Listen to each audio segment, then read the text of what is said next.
magtanong. Ngunit wala akong mailabas na sasabihin pa dahil para bang napako na lang kaisipan ko sa sitwasyon ni Winnie ngayon. I admit that I missed her. I tried to move on not once but twice and more. Pero wala eh. Rika is my fiancé now but I did not love her. From the start of their contract marriage, alam niya at aware siyang wala akong feelings para sa kanya. But she's still following her parents' command. Lahat ng sinasabi ng magulang niya kanyang sinusunod. Because she is just an adopted daughter of Patria family. Ang oras na yon, nakatulog si Winnie sa kotse ko. I let her sleep there before I went back inside to find her friend. But when I got inside, I did not saw her even Reese. I approached some employees present and asked them but they did not know where they had gone. Muli ko na lang binalikan si Winnie sa kotse pero halatang malalim ng kanyang pagkakatulog. Because I already know where their apartment is, I managed to take her there even though she was sleeping. Nalaman ko yun nung araw na nasa ospital siya. Yun kasi nakasad na address sa form nito, kaya madali ko lang nalaman ko saan na siya nakatira ngayon. I maneuvered the car out of the parking lot before I looked at the rearview mirror. I make sure she did not wake up before I continued driving to send her on their apartment. Di naman nga yun gaanong kalayuan sa bar. Wala din naman tao sa labas at makakapasok ka sa kanilang apartment nang walang kahirap-hirap. Buhat-buhat ko ito paakyat habang natutulog siya. But I was also stunned because of the lady who suddenly appeared in front of us. Kunot ang noon niya at may hawak tong flashlight na agara naman niyang tinapat sa amin. Ano nangyari kay Winter? Lumunok ako isang beses para makabawi mula sa pagkagulat. May mask kasi ito sa mukha, kaya't halos lumukso ang puso ko na makita ko siya. Nalasing po ito. Ano? Lasing siya kamo? Abat ng mga batang to Nasa na ba yung si Grace? Dahil sa malakas niyang tinig, sinanyasan ko itong wag masyadong maingay dahil baka magising itong buhat ko. Ihahatid ko na lang po siya sa kwarto niya. Babalikan ko lang kasama ko dito sa bar. Napahila mo siya bago ko tuluyang igiya, paakyat. Siya na rin mismo nagbukas ng pintuan ng apartment at nagbigay ng ilaw sa buong paligid. Tatawagin ko na lamang ang pamangkin mo. Ikaw na magsara ng pinto pagkalabas mo. Wala sa sariling tumango ako habang nakatayo ako sa gilid ng higaan nila. Nakahiga na si Winnie at hindi man lang nagising sa nangyari. Because of that, I sighed because of the drunkenness. I sat at her feet and gently took off her sandals. Nilapag ko yun sa gilid bago to tiningnan.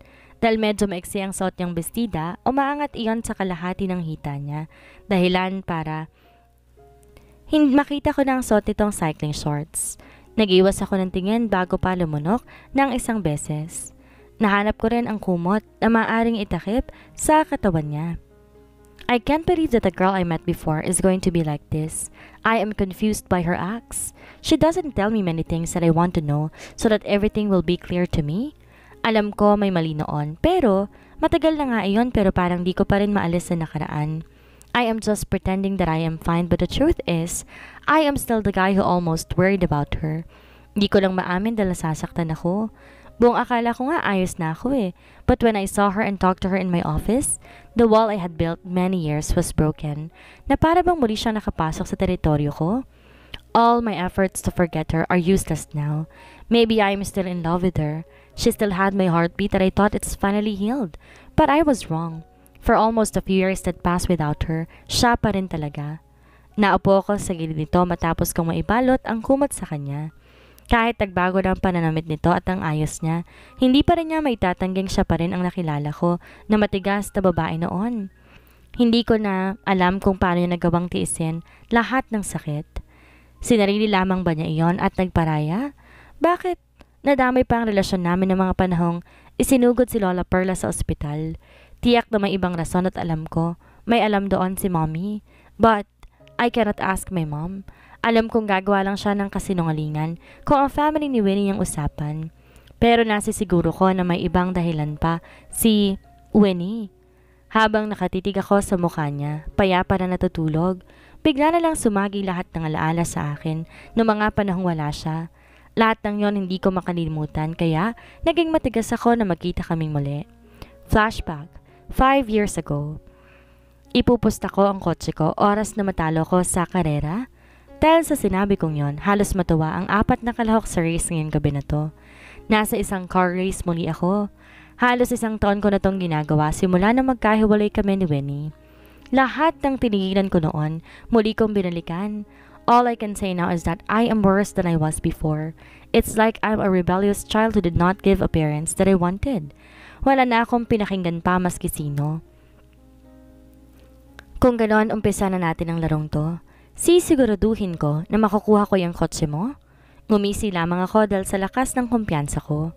Ilang beses na kami nagpupustahan gabi-gabi, pero miski 1 beses hindi pa nila ako natatalo. Hindi sila nadadala kahit na malaking pera na ang nawawala sa kanila. Ngunit ngayon, malaki na ang pusta ko dahil ang paborito kong sports car ang itataya ko. Let's begin. After I said that, we immediately get ready to start.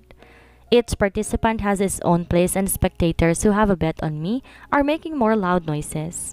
Dahil nga malawak ang lugar na ito, halos pantay lamang ang aming kotse at ako ang nasa pinakagitna. Kalmado lamang ako habang binubuhay ko ang makina. Wala pang hudyat ng pagpapatakbo, kaya halos tunog lamang ng kotse ang naririnig mo sa paligid at sigawan ng mga manonood. Illegal itong larong to dahil delikado, pero masyado itong tago at wala pang maski isa na sumubok na magsumbong. After a few minutes, a man in front of the gate gave signal to start the race. I was in 3rd place because there were 2 cars ahead of me. Ngunit ayos lamang iyon. Kaya ko silang unahan maski malayo sila sa akin. Sanay na ako sa larong ito. Kahit delikado, hindi ko naman iniisip na mapapahamak ako gaya na nasa isip ko. Matapos kong ang bilisan ng pagpapatakbo, nagawa kong habulin ang 2 iyon dahilan para maging 1st place ako. Hindi ko pa nga lang natatapos ang laro dahil malayo pang finish line at kailangan makatulaps para ideklarang panalo ka. Dahil sa sobrang bilis ko, medyo naging madulas ang aking gulong kung saan paliko na sana ako. Ngunit nang subukan kong magpreno, hindi iyon kumabat at hindi rin naging mabagal ang pagpapatakbo ko. Nilihis kong kotse para hindi na ako mabunggo sa barrels na nasa gilid. Medyo kakaiba rin ang takbo ng kotse ko at hindi ko na yun halos makontrol na naging sanhi upang diretso lang ito sa pagpapatakbo nito. Lumagpas ako sa kaliwang daan at medyo tumagilid ang kotse na hindi inaasahan. Tuloy nitong natumba at umikot dahilan upang maubundol ako ng isang paparating na kotse. Naging malabong paningin ko matapos noon. Naramdaman ko din mahapdi ang binti ng ulo ko at dahil sa nangyaring aksidenteng yon, agad na may rumispendo sa akin. Ngunit bago nila ako mailabas, tuluyan na ako nawalan ng malay at di ko na alam ang sumunod na nangyari. Kailan po ba nagising ang pasyente? Yun ang narinig ko habang nakapikit ako at nakahiga sa malambot na kama. Naramdaman kong nakataas ang aking paa habang sumasakit naman ang ulo ko. Nakaramdam din ako ng hapdi sa aking mukha sa naging parte ng braso ko.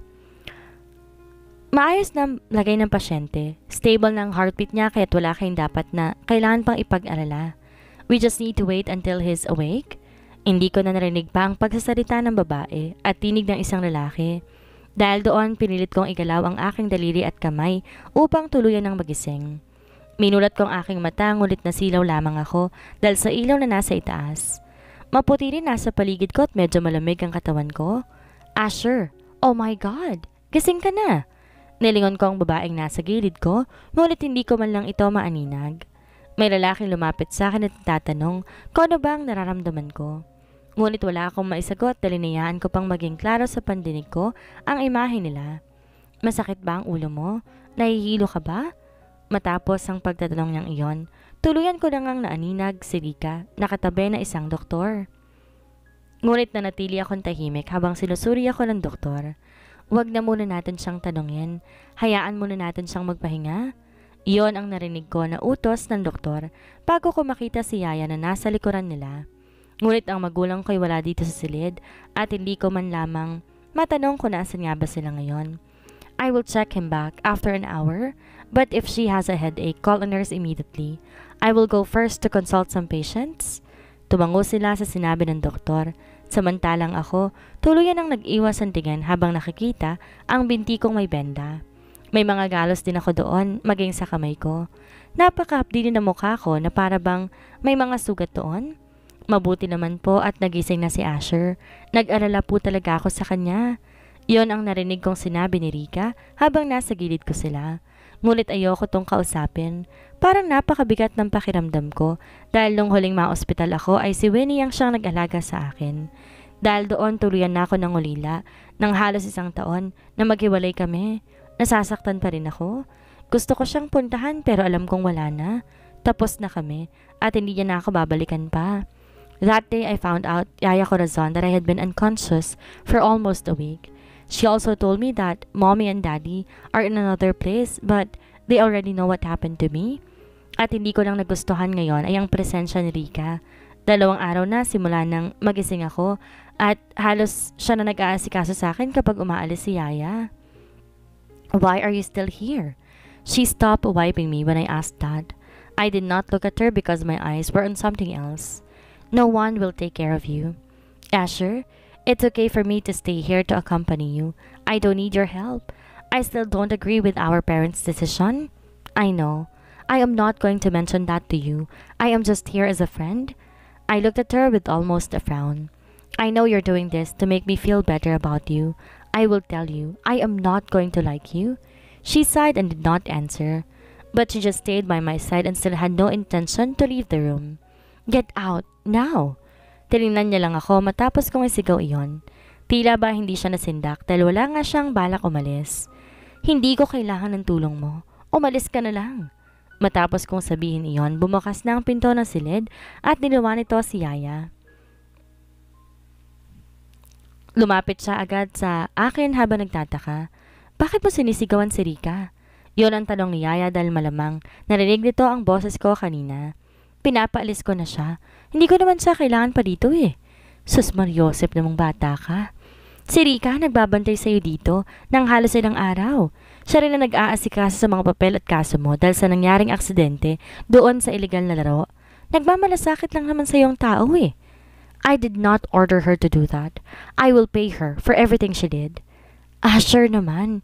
Hindi na babayaran ng ganong tulong. May utang na loob ka sa batang to. Bakit ka nagkakaganyan, ha? Mabuti pa tawagan niya na lang si Winnie. Siguradong pupuntahan niya ako dito once na malaman niya ang nangyari sa akin. Siya ang kailangan ko at hindi ang babaeng to.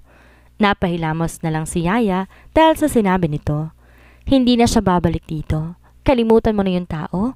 Hindi ka dapat nagkakaganito nang dahil lamang sa kanya. Natawa ako bago nag-iwas ang tingin. Sana pala, namatay na lang ako. Kung ganito lang din ang mangyayari sa akin. Walang sumagot maski isa sa kanila sa sinabi ko. Di na rin ako nagbigay ng imik, kundi pinigit ko na lang aking mata dahil sa sama ng loob ko. That day continued that I was in the hospital with Rika, who did not even leave me. I just let her presence here until the day I came, when I could be discharged. But I'm not that better yet. I still have a lot of wounds that need to heal so that I can move well. I am just sitting in a wheelchair because I cannot walk properly. The wound on my leg was deep and stitched, making it difficult for me to walk. I also had a lot of wounds on my cheek from the broken glasses hitting my face when that accident happened. Thank you po, kuya. Nagpasalamat si Rika sa bodyguard namin nang tulungan niya akong makaakyat. May saklay akong gamit mula pa sa ospital. I can use it when I'm going to the comfort room. Si Yaya ang tumutulong sa akin kapag nagbibihis ako dahil hindi ko hinahayaan na tumulong si Rika. Hindi ko alam kung bakit narito pa rin siya, gayong asama ko sa kanya araw-araw. Madalas ko siyang nasisigawan nang hindi man lamang niya binibigyan ng imig. Alam kong hindi ko na dapat pa yon ginagawa, ngunit dahil ganito ang kondisyon ko, mabilis na uminit ang aking ulo. Pauwi na nga pala ang mga magulang mo. 1 linggo na makauwi ako ng mansyon. Medyo maayos ng pakiramdam ko at sinasani ko ng aking paa sa paglalakad. Dahil may bagyo na nakaraang linggo, hindi agad nakauwi sila mommy dahil cancel lahat ng flight pero ngayong pauwi na sila, nasabi sa akin ni Rika kanina na hindi niya na kailangan pa magstay dito. Just hire a separated nurse. Ayoko mapagod kayo kakaalaga sa akin. Bumuntong hininga si Yaya sa sinabi ko. Kinausap ko na si Rika. Yun din ang desisyon ng magulang mo. Dahil sa sinabi niyang iyon, para bang alam ko ng si Rika, muli ang siyang mananatili dito. Kung utos nga ni mommy, alam kong wala akong magagawa, lalo na nga't gantong sitwasyon ko. What happened to you and you're doing such a useless thing? Don't you really have a plan in your life? Yon ang sermon sa akin ni mommy pagka-uwi niya ng mansyon. Wala din naman akong pakialam, kahit ano pang sabihin niya dahil sanay na ako. Ano bang gusto niyong gawin ko? Mabulok na lang sa bahay? Pansin ko nagalit siya sa sinabi ko dahil nagbago ang kanyang ekspresyon. Nothing has really changed for you. You just got worse. What do you want to fix? Yourself. Do not mess with my life anymore. She just laughed, but it just seemed like it was full of insult. Is that what you got for having a relationship with that girl? It's been a year since you broke up, but here you are, suffering. You are shameful. Dahil kasalanan ninyo. Wala akong kasalanan, Asher. Ang sabihin mo, nasilaw ang babaeng iyon sa pera ko. Tinanggap niya ang malaking halaga kapalit ng katahimikan nila. Bagsak na ang kanilang negosyo. Kailangan ibenta ang bahay nila para gamitin ang pera. Hindi ako nagbigay sagot sa sinabing iyon ni Mommy. Tahimik lamang din si Daddy pero alam ko, hindi nagustuhan itong nangyayari. You will stay in this house until your senses are back? No car, no ATM cards. That is the punishment for what you did. Yun ang huling sinabi ni Mommy bago siya tuluyang lumabas ng silid.